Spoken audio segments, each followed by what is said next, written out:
kilo de azúcar o el kilo de harina, como los tiraba, hacías 2 cañitas, las tirabas así con hilo de coser, las estirabas y forrabas con el papel de strass. Y se remontaba con hilo de coser. Entonces, de ahí nace aquello de despedirte con una cartita a la cometa. Porque la tarasca no volvía. Es la única que no regresa. Es la única de las cometas que no regresa porque el hilo de coser se corta cuando vos la querés recoger. Por eso te despedías de la cometa. ¿Y la tarasca?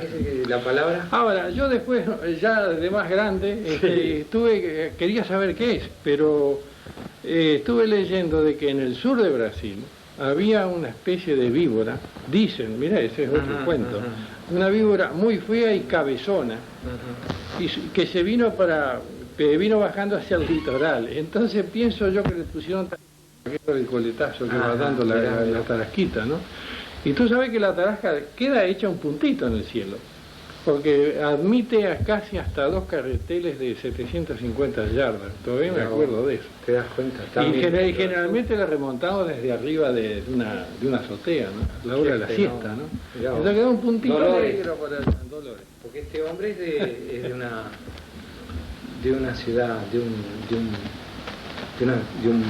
pueblo, chico. Es un pueblo de 2000 habitantes. Que en esa época era muy importante Dolores porque era el segundo puerto del Uruguay, no sé si sabía. El puerto de Dolores fue muy importante. Después de Montevideo hasta el puerto de Dolores. No, había mucho grano en el departamento de Soriano. Sigue habiendo, ¿no? Otro Uruguay. Sí, estamos hablando de cuando yo era chiquito. ¿Tú estás exponiendo en este momento en...? En este momento estoy exponiendo en el Espacio Cultural Borges de Buenos Aires. Es una exposición que se inauguró el 12 de agosto y que el 31 de agosto terminó. E insólitamente, debido según decía un comunicado al éxito del público, se reabrió el 15 de septiembre. Qué buena noticia. Y se acababa el 2 de octubre. Pero ahora llamé a Buenos Aires y parece que la querían seguir hasta el 23 de octubre, cosa que yo me estoy negando, porque yo necesito la obra acá, ¿no? Porque hay una exposición que se va a hacer en Chile también, ¿no? Es fenómeno esto que decís porque se sabe que es de un pintor uruguayo.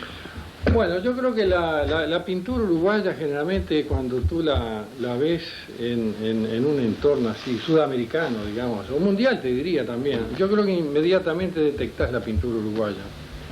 Yo creo que la pintura uruguaya tiene un orden muy particular, una limpieza en el color y además, fundamentalmente, tal vez sea debido a la influencia torres-garciana, como dicen muchos, tal vez sea eso, que es de poco colorido, más bien tirando a los colores grises que yo le llamo, ¿no? Los tierras, ¿no? La cosa de la entonación. Tal vez sea eso, esa cosa muy tonal, ¿no? Y muy asordinada, tal vez, ¿no? Yo creo que en ese aspecto yo creo que se distingue enseguida. Yo he estado, por ejemplo, incluso en exposiciones colectivas por ejemplo, en la Feria de Buenos Aires, que se hacen, donde están distintas galerías presentando distintos artistas de distintos países además.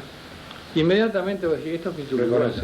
Así que yo te quería preguntar si hay una pintura uruguaya y tú sos... Sí, yo no sé si es que hay una pintura uruguaya, ¿verdad? Hecha aquí, algo así como hecha aquí, ¿no? Pero yo creo que se siente, o sea, hay una seriedad, digamos, vos sentís a veces en otros lados que la pintura es muy superficial o no. No estoy diciendo que sea muy buena, simplemente yo creo que todo artista cuando larga una obra, todo artista uruguayo que larga una obra, tal vez equivocado o no, pero la larga con seriedad, digamos, ¿no? Sí, firmada. Yo creo firmada por mí, seguro. Porque vos cómo ves esa relación que hay entre la pintura que se hace en los centros mundiales de producción pictórica y cómo anda esa relación entre esa producción y la que hacemos los uruguayos. No, yo creo que la pintura uruguaya puede estar a nivel mundial. Lo que pasa es que ahí entran a jugar otros elementos, ¿verdad? Digamos, a veces económicos, ¿no? Muchas veces. Yo quería que tú hicieras un comentario respecto a la creación en sí, porque yo he notado en otros países cómo esa influencia, esa especie de tomar de claro, fuerte, y en Uruguay no es tan así. No es tan así. Por eso yo creo que a veces la poca importancia que el europeo le da a la pintura sudamericana, digamos, hablando así, en general, es porque el latinoamericano siempre ha tomado prestado de todo lo que venía de Europa o de Estados Unidos, donde fuera en ese momento, ¿no? O sea, incluso tú lo sentís mucho eso en la pintura argentina, sobre todo, ¿no? Siempre hemos criticado la pintura argentina, por ejemplo, que siempre ha estado a la moda, ¿no? O sea, están esperando el grito que largan en Europa para inmediatamente responder acá, ¿verdad? Ese a la moda los hace perder interés a ellos. Seguro, es un concepto que es de segunda mano, claro, ¿verdad? Entonces, yo creo que por eso te decía que acá eso se siente menos, eso no es tan así. Ahora, tú en tu desarrollo, de tu producción, has tenido distintas, yo le llamo conformaciones, por decirle. Es decir, has tenido una pintura matérica fuertemente gestual, una pintura muy pictórica, muy hecha, muy pintada, con sí, la materia, yo creo que y de pronto sí, otro tipo de cosas, sí, o de pronto el color, o a sí, veces conformación. Bueno, pues yo creo que hay, en lo que a mí concierne, yo creo que hay 3 o 4 etapas que yo considero que son importantes. Una de ellas, la más importante de todas, yo creo que es la parte dibujística del año 73-74. Yo consideré que necesitaba dibujar y durante 8 años quedé dibujando solamente, ¿verdad? Hay otra etapa, por ejemplo, que es la de las verticales blancas, donde yo empecé a utilizar blancos sobre blancos, tratando de modificar los blancos, por ejemplo, con un tema que era una vertical. Y por ahí aparecieron grietitas de color. Ahí está, justamente, ¿no? Por ejemplo, los blancos los diferenciaba, a veces rayando, a veces pastando. El mismo blanco, con el golpe del color, se iba modificando. Después vino otra etapa que fueron la de los objetos, aquello de las sillas, donde ahí aparecía un elemento más intelectual, llamarle así, pues yo proponía un dislocamiento dentro de una vertical, que al moverse el espectador la vertical se dislocaba y se transformaba y se valorizaba a su vez la línea. Eso ya es tu obra tridimensional. Ahí está, seguro. Había como una necesidad de salir al espacio, sin pretensiones escultóricas, ¿no? O sea, no era mi intención eso. Alguien le dijo que eran esculturas, bueno, pero a mí no me preocupaba.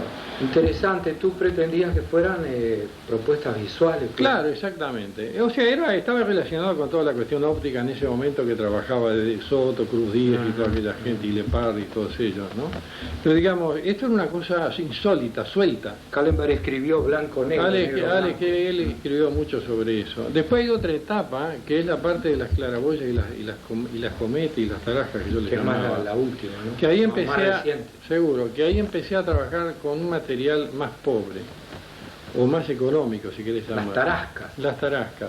Escúchame, lo que pasa que ahí sí fue una pretensión de querer hacer una pintura más latinoamericana o uruguaya. Es una pretensión mía. Claro, no sé. una intención. Debido a que utilizaba materiales pobres, o sea, cañas, hilo de coser, papeles transparentes, translúcidos, cartones, todo ese tipo de cosas.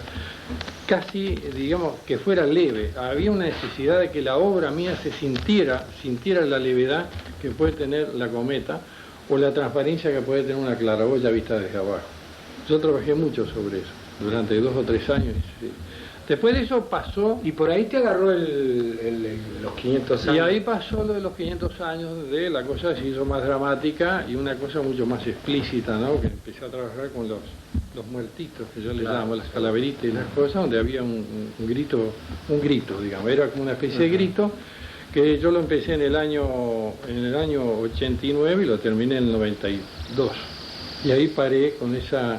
Porque ahí ya era más directa la lectura, digamos, ¿verdad?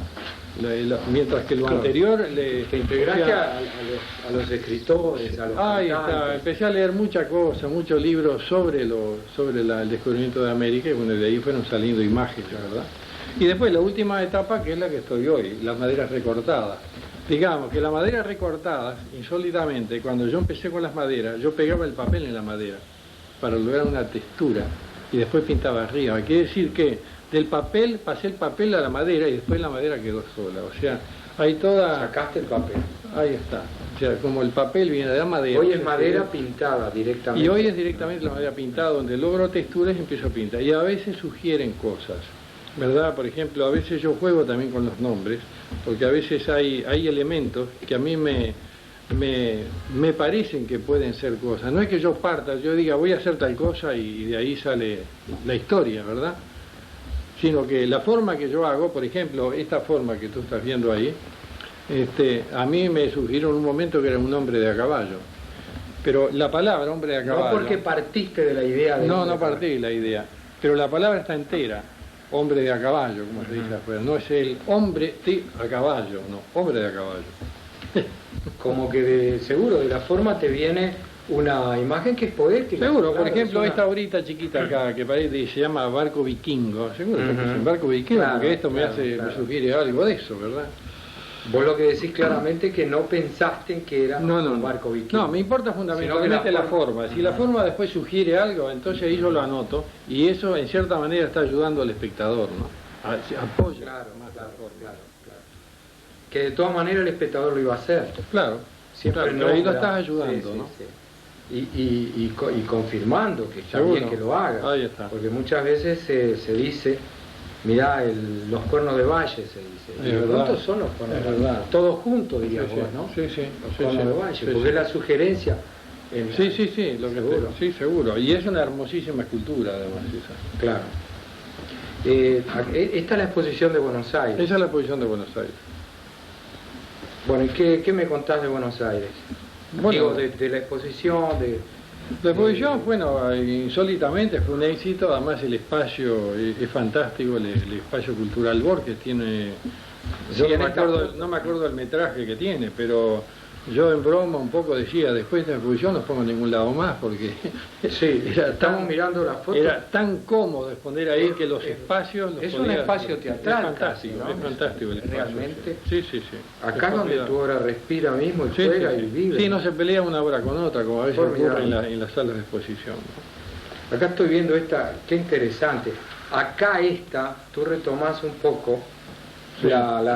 cuando Bueno, hiciste- esa es una quilla, que de ahí salió la idea para hacer esa escultura en la Torre de Antel, que es una escultura que iba a ser de 10 metros de alto, que va a ser, supuestamente va a ser de 10 metros de alto por 3 y por 80 de profundidad, es hueca, y es de chapa de hierro de 3 milímetros. Y va a tener un leve movimiento debido a que los vientos no la rompan, ¿no? Claro. Vaca.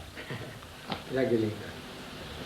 Bueno, y ahí justamente utilizando maderas viejas, maderas de cajón. Me importaba mucho la vejez del material también, ¿no? Entonces lo lijo, entonces es un poco ese tiempo, ¿no? Me importa mucho eso. Claro, hay una expresión, el pintor se expresa, en tu caso, de muchísimas maneras, se expresa. Vos siempre te has expresado por la materia, Sí. le has dado mucha importancia. Sí, y cada tanto como que tengo necesidad de salir al espacio. Ahora, yo me siento a veces un tipo como el llanero solitario. Yo soy solo haciendo esto, yo no sé. Ahora, siempre lo hice ¿Te para mí. gustaría trabajar en equipo? No, Sale- me cuesta. Me ¿Por qué el cuesta. llanero solitario? ¿Qué crees? Porque Significa. soy como una especie de loco que anda suelto haciendo este tipo de cosas porque no lo emparentas con nada. En ese sentido me decía. Entonces una cosa suelta, desde mis dibujos de aquella época. Pero tú reconoces, y la gente, y los críticos reconocen, que haces pintura uruguaya. ¿Tú aceptás que haces pintura uruguaya? Sí, yo creo que sí, es medio pretencioso eso, pero... La intención, Yo vale. creo que se va a dar. No es que yo me ponga a hacer pintura sí. uruguaya, lo que pasa que yo creo que a veces es importante como correr una cortina frente a lo que es Europa y empezar a pensar por tú mismo, por nosotros mismos, ¿no? Y bueno, que las cosas salgan bien, regular o no, pero que sean auténticas, eso para mí es la clave, la autenticidad, y eso lo sentís enseguida. Claro, hoy se habla, cuando se habla tanto de globalización, ¿vos no ves un riesgo en uniformizarnos, homogeneizarnos? Bueno, eso desde hace tiempo. Ese riesgo anda, ¿no? Desde que aparece el Far West, la intención es uniformizar a todos, ¿verdad? Sí, Cuando tú andás por la calle, ves todos, mirás de la mitad para abajo en todos azules, todos azules. Entonces, aunque parezca que no, quiero decir, aunque vos no lo tengas como intención primera, tu trabajo va en contra de esa uniformización. Yo creo que mi trabajo, como yo te decía que me siento como el llanero solitario, es porque soy yo, eso soy yo, y nada más que eso. La ¿Verdad? palabra en O sea, contra a lo mejor es como la huella digital, para mí eso vamos a es muy decir, a importante. favor de una pintura hecha acá, Tal vez sea a favor, en de este repente, sur no sé. del mundo, ¿no? Pero lo importante es eso, lo importante para mí es que sea tu huella digital, que sea auténtica, ¿verdad? Eso es la clave. Que a su vez puede ser la huella digital de todos nosotros. Lógico. Claro. Y otra cosa que es importante, o sea, yo creo que hay muchas maneras de expresarse, pero lo fundamental es que vos tengas algo que decir. Los escritores, los analistas dicen que un nuevo fantasma recorre el mundo, la globalización. Yo creo que nos afecta también a los que hacemos, a los que intentamos crear. Vos hablabas del Far West. ¿Cómo tú has analizado este gran tema que hablas? No, yo en un momento yo siempre hablo de la huella digital del individuo. A mí me importa mucho la parte personal, o sea, el individuo, el hombre, ¿no? Ahora, también sabemos perfectamente que el arte, en toda su dimensión, es internacional, es universal, ¿verdad? Yo creo que la lectura de un ruso sobre una obra mía la puede ser allá y un japonés lo mismo, pero digamos con nuestra voz, ¿no? Con nuestros sentidos, con nuestra sensibilidad. O sea, digamos, hay una conexión, ¿no? Es lo mismo, o sea, vos podés leer a Chekhov en español, o en inglés, o en francés, pero el espíritu no se pierde.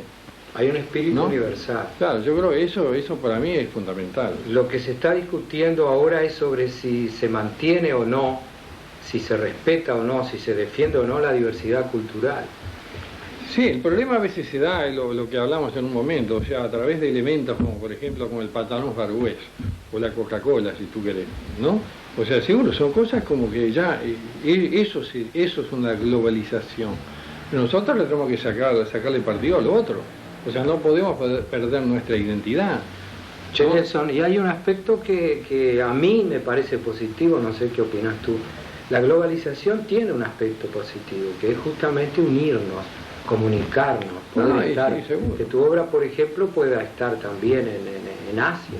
Y por supuesto que eso sí que es muy importante y lógico. Sí. O sea, eso sería lo fantástico, lo ¿no? positivo de seguro, todo esto. Sería formidable. Porque hay una intercomunicación creciente, claro, que es tecnológica. Claro, pero si yo muestro una obra mía en Japón, yo sé que lo van a entender un japonés. O en Holanda o en la Patagonia. Eso es lo fenomenal. Es decir, Citarrosa, aunque no lo entiendan, habrá que traducir, pero lo entienden. Pero loco, yo vivo escuchando blues, y de repente yo no entiendo el inglés. Claro. Pero es fenomenal. Estás entendiendo el espíritu. Estás sintiendo, claro, exactamente eso. Eso es lo formidable del arte, ¿no? Eso se da en todos los aspectos. Yo creo que los creadores tenemos que defender, creo yo, a ver, tú dirás sí o no, tenemos que defender la diversidad cultural, porque sería la única manera de mantener la autenticidad. Claro, además nosotros acá, por ejemplo, yo siempre defiendo todo lo que es la parte artesanal, ¿no? Incluso lo mío tiene mucha carga artesanal. En países como nuestro, que no son industrializados, tenemos que sacarle partido a eso, ¿no? O sea, sería absurdo estar trabajando con acero inoxidable o acrílico, ¿no? O sea, que sale carísimo. Yo creo que las cosas, lo que decíamos hoy, si tú tenés algo que decir, lo vas a hacer con una caja de fósforo. No importa los materiales, ¿no? Las cosas económicas también vos podés decir. Sigue en pie el gran tema de forma y contenido. Seguro. Pero Nelson, ellos también dicen lo que tienen que decir. Yo creo que en el fondo es un poco todo lo mismo. Claro. Porque ellos dicen lo que tienen que decir allá, y nosotros decimos a la hora, de la manera nuestra, ¿no? Lo que estaría mal sería un Citarrosa de Nueva Orleans. No, claro. Eso ya no. Con eléctrica, claro. No sé. Es un gran tema esto. Eso daría para discutir. Todo un gran tema. Otro día lo hacemos. ¿Cómo no? Encantado.